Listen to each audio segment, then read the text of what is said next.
Morning, welcome back to my new blog happy hub. আশা করছি তোমরা সবাই খুব ভালো আছো। আমিও ভীষণ ভালো আছি। কালকে একটু শরীর খারাপ হয়েছিল, বাট এখন ভালোই আছি। তো চলো আজকে সারাদিন কী করি না করি তোমাদের সঙ্গে একটু শেয়ার করবো। এখন আমি ঘুম থেকে উঠে গেছি অনেকক্ষণ, একটু ফ্রেশ আপ হতে গেছিলাম, তো ওয়াশরুম হয়ে সব কিছু করে চলে এসেছি। এখন আমি বিছানাটা গুছাবো, বিছানাটা গুছিয়ে তারপর আমি কিন্তু একটু যোগা করবো। অ্যান্ড তারপর কী করি না করি তোমাদের সঙ্গে ছোট্ট করে শেয়ার করবো। তো আমার সঙ্গে থাকো এবং দেখতে থাকো কী করি না করি। চলো বিছানাটা গুছিয়ে রেডি হয়ে যাবো।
তো চায়ের জল ফুটে গেছে, আমি এখন চাটা বানিয়ে নিচ্ছি। চাটা সকালবেলা না খেলে কিন্তু একদমই আমার ভালো লাগে না। আমি আগেই সকালবেলা উঠে কিছু করি বা না করি, চাটা আগে কিন্তু আমি একটু জুত করে নিয়ে বসি, কারণ এটা আমার বড় বড় অভ্যাস বা শখ, যেটাই হোক বলতে পারো। তো আমার চা খেতে ভীষণ ভালো লাগে। অনেকে শুনেছি সকালবেলা বলে চা পা ভালো লাগে না, বাট আমার অত ফ্যাসিনেশন মানায় না। যতটুকু সম্ভব ততটুকু করি। গেছি ভালোভাবে, কারণ আমার মাইলিস করতে লিকার চা না হলে সকালটা যায় না। আর অবভিয়াসলি টাটা ইলাইচি গোল্ডটি হতে হবে। অন্য কোনো চা হলে আমার পোষায় না, কারণ ইলাইচি যে গন্ধটা দেবে না, খুব সুন্দর আসে সকালবেলা, একদম ফ্রেশ লাগে। যাই হোক না কেন, এটা খেলে আমার ভীষণ ফ্রেশ লাগে। তো চলো চাটা নিয়ে বসে চাটা খেয়ে নিই, তারপর সারাদিনের যা বাকি কাজ কাটা হয়ে গেছে। আজকে একটু ঢেঁড়স ভাজবো, ও আলু ঢেঁড়স ভাজা খেতে চেয়েছে, কারণ মঙ্গলবার আমরা নিরামিষ খাই। আর এদিকে কড়াইতে আমি একটু নিউট্রিলা আর আলু সেদ্ধ করে নিচ্ছি, নিউট্রিলার তরকারি বানাবো বলে। আর ওইদিকে কিন্তু আমার ভাত হয়ে গেছে, ভাতটা আমি রেখে দিয়েছি, হয়ে গেছে ভাতটা, উপুর করাও হয়ে গেছে। আর এখন শুধু আমি সবজিটা রান্না করবো, আর এটা ভাজবো, আর একটু ডাল করবো। তো চলো আমি তারপরে এরপর একটুখানি একটু রেস্ট করে নিই, ততক্ষণ এটা সেদ্ধ হোক, দিয়ে আমি আবার আসছি, গিয়ে কোথায় কী করবো না করবো, কী করছি না করছি সারাটা দিন তোমাদের সঙ্গে আবার শেয়ার করছি।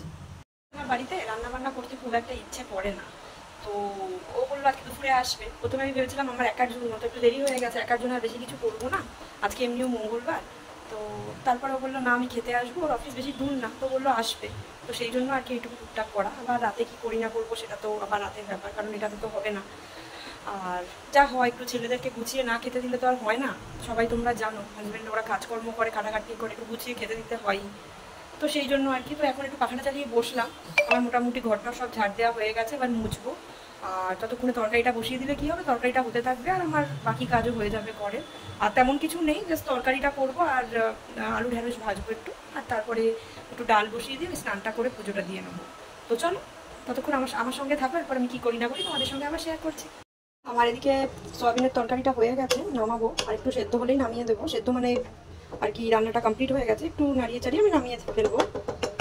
তারপর সেমন আর কিছু রান্না নেই, একটু ডাল বানাবো, বানিয়ে কিন্তু আমি চান ফান করতে যাবো। আমার ভাত হয়ে গেছে, এটা ফুটুক, আর তারপরে হচ্ছে তোমাদের সাথে শেয়ার করি। দেখো এই খাটটাই আমি নতুন নিয়েছিলাম, যেটা আমি বললাম যে আমি নিজে অ্যাচিভমেন্ট করেছি, আমি আর আমার হাজব্যান্ড মিলে। এটা পুরো সেগুন কাঠের তৈরি, এবং আমি এটাকে কাস্টমাইজ করে বানিয়েছিলাম খড়গপুর থেকে, একটা দোকান থেকে। এবং দোকানটা কিন্তু খুব বড় দোকান নয়, আমরা অনেক দোকান ঘুরে কিন্তু লাস্টে মা তারা স্টোর্স, তারা ফার্নিচার বলে একটা দোকান রয়েছে সামনেই মালঞ্চ, সেখান থেকে কিন্তু এটা বানানো। তো খাটটা দেখো খুব সুন্দর হয়েছে কিন্তু, মানে আমার খুব পছন্দের খাট এটাই। আর এটা হচ্ছে আমার ছোট একটা বাচ্চা, দেখাই, এই দেখো, যেটা একটু একটু করে বড় হচ্ছে। তো আমি রোজ জল দিয়ে দেখি যে কতটা বড় হয়েছে। তো এখন বৃষ্টি হচ্ছে বলে দেখো মানি প্ল্যান্ট কিন্তু খুব সুন্দর তাড়াতাড়ি বাড়ছে। তো চলো দেখো, আজকেও কিন্তু আকাশটা মেঘলা রয়েছে, এখানে খুবই ওয়েদারটা ভালো। তো দেখি কখন বৃষ্টি আসে, আমার জামা কাপড় তেমন আজ কাচার নেই। তো আমি তাড়াতাড়ি এখন রান্নাটা বসিয়ে দিয়ে আমি জানিয়ে রাখবো, কারণ ও চলে আসবে খেতে আবার দুপুরে, কারণ ওর বেশিক্ষণ ব্রেক থাকে না, আধ ঘন্টার ব্রেকেও আসে, তো খেয়ে চলে যাবে। তো আমি ডালটা বসিয়ে দিয়ে আমি জানে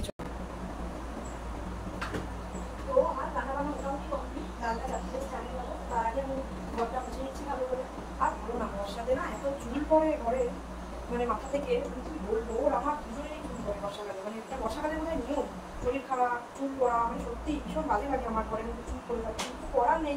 কখন যে ছোটো ছোটো চুলগুলো উঠে পড়ে নিজেও বুঝতে পারি, বুঝতে পারলে তো আর ফেলতাম, মানে ফেলে দেওয়া যায়। কিন্তু এগুলো না এমন সূক্ষ্ম সূক্ষ্ম জিনিস, ওই যখনই ন্যাকা লাগে তখনই বোঝা যায় যে চুল আছে ঘরে। আর এমনি সময় কিন্তু আমি দেখছি তো শুকনো ঘরে বোঝা যাচ্ছে না একদম, যেই ভিজে ঘর হচ্ছে তখনই বুঝতে পারছি যে চুল পড়েছে ঘরে। মানে খুব বিরক্তি লাগে, এই চুলগুলো না খাবারে পড়লে পেটে গেলে খুবই সমস্যা হয় পেটে, আর আমার বর একদম পছন্দ করে না, কিন্তু ওরও চুল পড়ছে আমারও চুল পড়ছে। ও কাল থেকে বলছিল যে আমি রান্নাই করবো না, এবার না না চুল পড়লে রান্না করবো না এরকম হয়। তো তোমরা জানিও তো কেউ যে চুল পড়ার এই যে রিজনটা কি বর্ষাকালে, বা কেন কি করলে কমবে হেয়ার ফল, মানে যত রকম ট্রিটমেন্ট হয় আমি মোটামুটি করেছি, এখন আর ভালোও লাগে না, ইচ্ছাও করে না।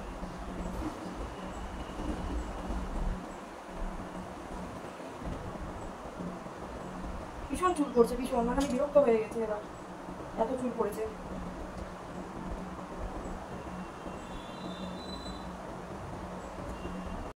ঘরে কাজ সব করাটা কত কঠিন, এখন করছি বুঝতে পারছি। মুছতে চলে গেছিলাম, তো ঘর মুছতে মুছতে এসে দেখি না মোটামুটি একটু পুড়ে গেছে, পুড়ে যায়নি মানে একটু লেগে গেছিলো। যাই হোক, আর বলো না, মানে রান্না করা, ঘরের কাজ করা বহুত কঠিন, এর থেকে অফিসের কাজ করা খুব সোজা। আমি অফিসে জয়েন করতে পারলে এখন মনে হচ্ছে বেঁচে যাই বাবারে, সত্যি।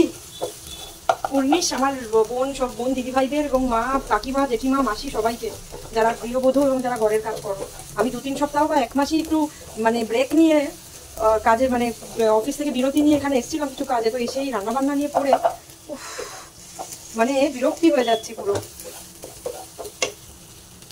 তো চলো এটা মোটামুটি এখন ঠিক করে ফেলেছি, এবার বাকি ঘরটুকু মুছে নিই।